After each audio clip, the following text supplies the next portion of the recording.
నేను ఇప్పుడు అడుగుతున్నా, ఈ రోజు కంట్రీ సెక్యులర్ కంట్రీయా లేకపోతే మతపరమైన కంట్రీ? ఇప్పుడు అన్నా నేను కాన్స్టిట్యూషన్ ఉంది కదా, అది కాన్స్టిట్యూషన్ ఉంది కదా. కాన్స్టిట్యూషన్ మధ్యలో వచ్చింది. కాబట్టి నేను అడుగుతున్న ఒకటి, పోటీ చేసలేరు కాబట్టి పోటీకి అన్నా రాకేష్ అన్న ఇప్పుడు మీరు ఎమ్మెల్యే గెలిచిరే, మీరు హిందూ ఓట్లు వేయమని అడిగినారే ఆ రోజు. అన్నా మీరు ఎప్పుడు అన్నా సెక్యులర్ కంట్రీలా మీరు మతాన్ని రెచ్చగొట్టకండి అన్న, మతాన్ని రెచ్చగొట్టకండి. మీరు అడగండి ఓట్లు, ప్రజాస్వామ్యబద్ధంగా అడగండి.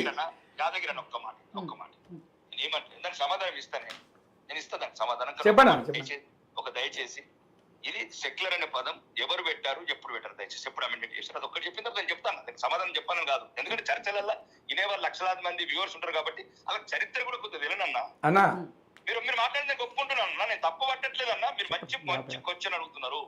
అది ఈ రోజు తెలంగాణ సమాజానికి అవసరమైన క్వశ్చన్ అడిగారన్న. మీరు సెక్యులర్ అనేది ఎప్పుడు అమెండెడ్ చేశారు, ఏ ప్రధానమంత్రి అమెండ్మెంట్ చేశారు చెప్పండి దయచేసి అన్న, ప్లీజ్ అన్న. మన కాన్స్టిట్యూషన్ లో ఉందన్నా, మొదటికెళ్ళలేదు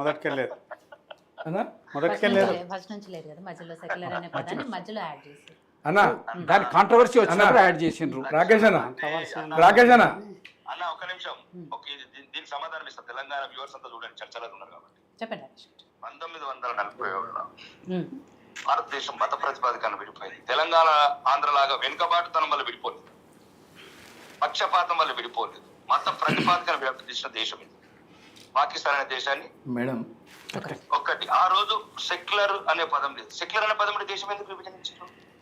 సెక్యులర్ పెట్టేడుతుంటే దేశం ఎందుకు విభజన చేశారు? అప్పుడే కలిసి ఉంటుండే కదా.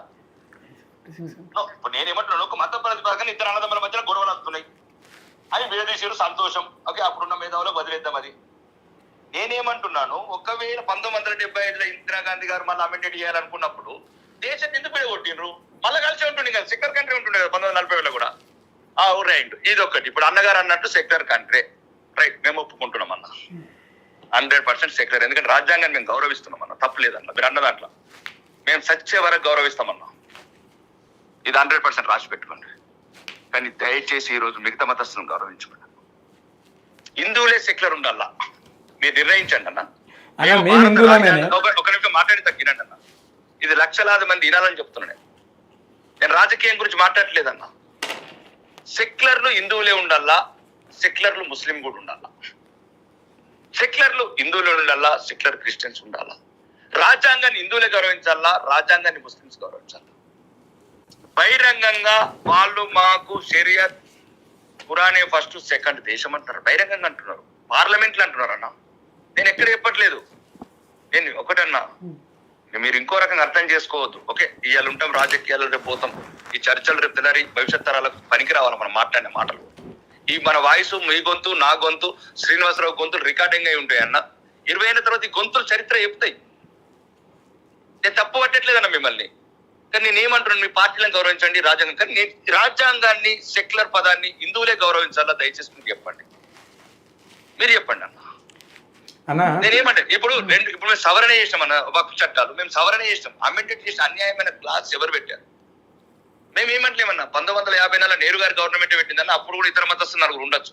అప్పుడు 30,000 ఎకరాలు ఉందన్న. అన్న ఒక చిన్న సబ్జెక్ట్ చెప్తాను, మీరు ఏమనుకోద్ది చరిత్ర వినాలన్నా. 30,000 ఎకరాలతో మొదలైందన్న 1954లో. నేనేమంటలేనన్నా, ముస్లింలు అది ఒక వక్ఫ్ అనేది ఉన్నది, ఏమో ఇయ్యచ్చు, ఎవరైనా డబ్బు ఉన్నోడు ఆ మతానికి ధర్మానికి ఇయ్యచ్చు అన్న, తప్పులేదు. కానీ నీ ఆస్తి అన్న, నీ ఆస్తి ఇయ్యు, నువ్వు సంపాదించింది ఇయ్యు.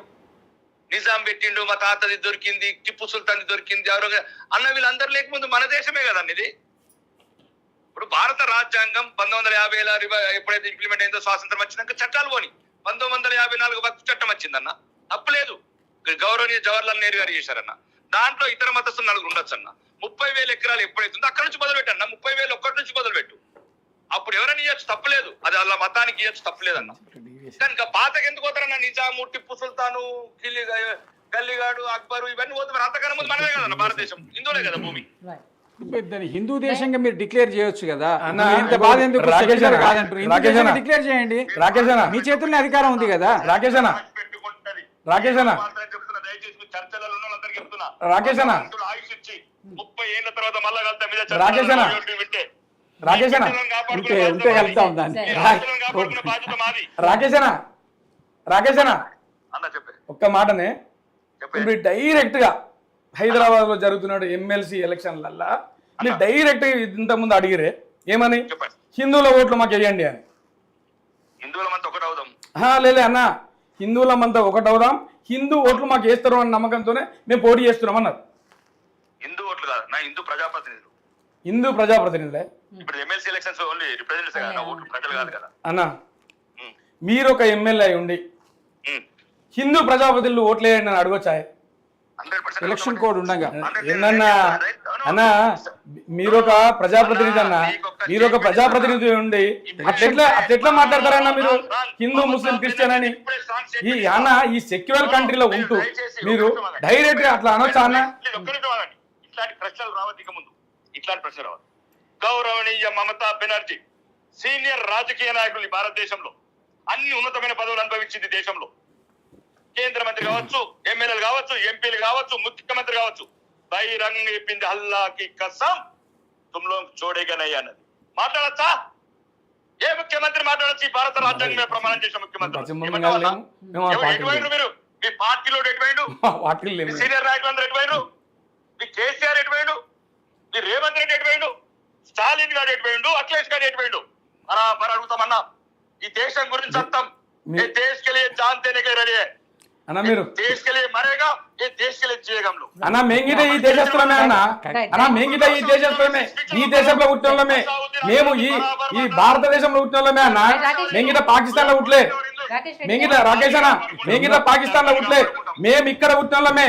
రాకేష్ రెడ్డి గారు థ్యాంక్ యూ అండి, చాలా టైం ఇచ్చారు, ఓపిక మాకు అందరికీ ఆన్సర్ ఇచ్చారు. Thank you so much madam. ఈ రోజు చెప్తున్నాము, ఈ రోజు యాదగిరి గారు. సరే, మన సబ్జెక్ట్ కొంత డీవియేషన్ అయిపోయింది మేడం. కాబట్టి మేడం ఒక్కటి, బీఆర్ఎస్ పార్టీకి సంబంధించి ఎమ్మెల్సీ ఎన్నికల్లో ఎందుకు పోటీ చేయట్లేదు అనేది క్లియర్ కట్ గా ఉన్నారు. మీకు మాకు 24 ఉన్నాయి మేడం, సంఖ్యాబలం లేదు కాబట్టి మేము పోటీ చేయలేదు. ఇంతకుముందు మిత్రుడు అంటుండు కదా, రజతోత్సవాలు జరుపుకుంటారు, మీరు ఆడ పోటీ చేయలేదు, ఈడ పోటీ చేయలేదు.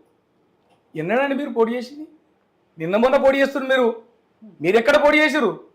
ఇలా బీజేపీ మొన్న కదా పోటీ చేసింది. ఏ స్థానిక సంస్థల ఎలక్షన్ లో పోటీ చేసారు? ఏ ఎమ్మెల్సీ ఎలక్షన్ లో పోటీ చేసారు? ఏ ఎమ్మెల్యే ఎలక్షన్? మీరు మొత్తం ఎక్కడ పోటీ చేసి చెప్పండి. మీరు నిన్న మొన్న పోటీ చేస్తున్నారు, మీరు అంతటా పోటీ చేస్తున్నారు. అంత పెద్ద జిల్లాలు కరీంనగర్, ఆదిలాబాద్, మెదక్, నిజామాబాద్ అంత పెద్ద ఎలక్షన్ జరుగుతా ఎన్నడు? ఈ రోజు సగం తెలంగాణ, అవునండి, సగం తెలంగాణ నువ్వు ఎందుకు పోటీ చేయలేదు? ఇప్పుడు పోటీ చేస్తున్నారు మీరు. నేషనల్ పార్టీ ఎమ్మెల్సీ ఎలక్షన్ ఒక సామెత చూడు, మాట అనొద్దు.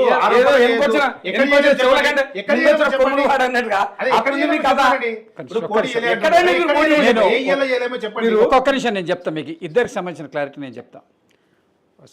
మిత్రుడు యాదగిరి గారు తెలిసిన వారు, పాపం వారు నేను కాదంటలేను, కానీ భారతీయ జనతా పార్టీ మొదటి నుంచి ఎమ్మెల్సీ ఎన్నికల్లో కాంటెస్ట్ చేస్తుంది.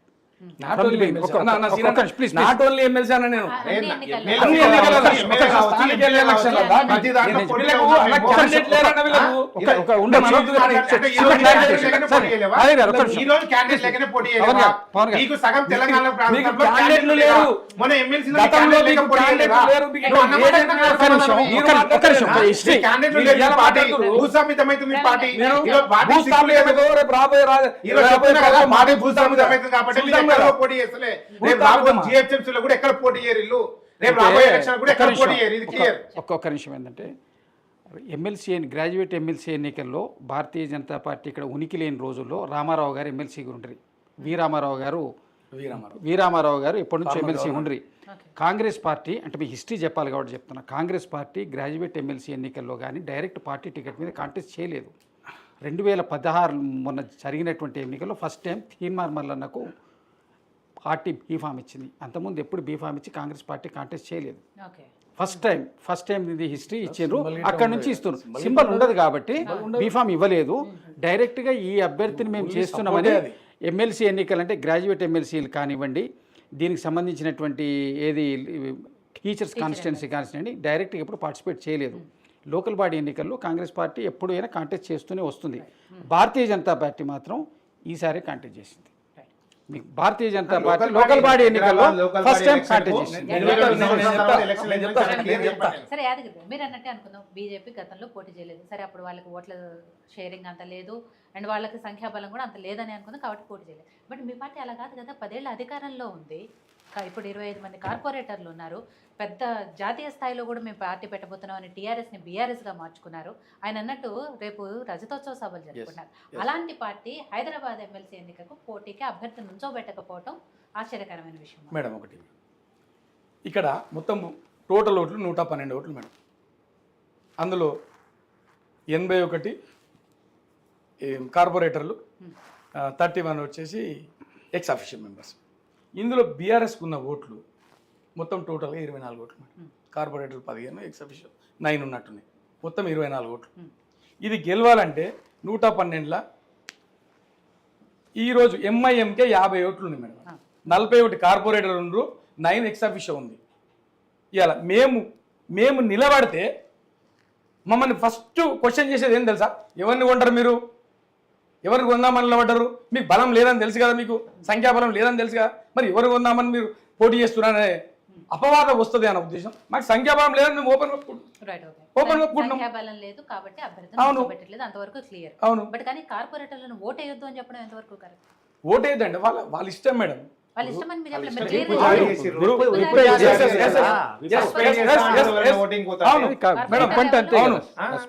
మేము సైలెంట్గా ఉంటున్నాం, మేము పోటీ చేస్తలేం కాబట్టి మేము విప్ జారీ చేస్తాం.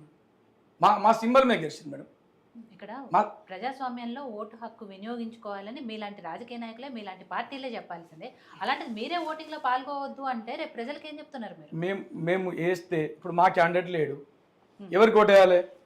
ఇద్దరు క్యాండిడేట్లు, బీజేపీ ఉండరు, ఈ 2 ప్రతిపక్షం. మేమెందుకు వాళ్ళకి ఓటేస్తాం?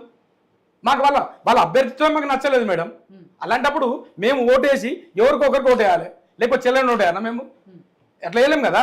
మాకు వాళ్ళ అభ్యర్థిత్వం నచ్చినప్పుడు మేము ఎందుకు పోటీ చేస్తాం, మేము ఎందుకు ఓట్లేస్తాం? ఇప్పుడు ఇంకొకటి మేడం, బీజేపీ వాళ్ళు అంటే మేము పోటీ చేస్తున్నాం, మేము ఎప్పుడు మేడం పోటీ చేసింది మీరు? ఒకసారి స్థానిక సంస్థల ఎలక్షన్ తీసుకోరు. మీరు ఎమ్మెల్యే ఎలక్షన్లకి ఇలా మీ క్యాండిడేట్ లేరండి గతంలో.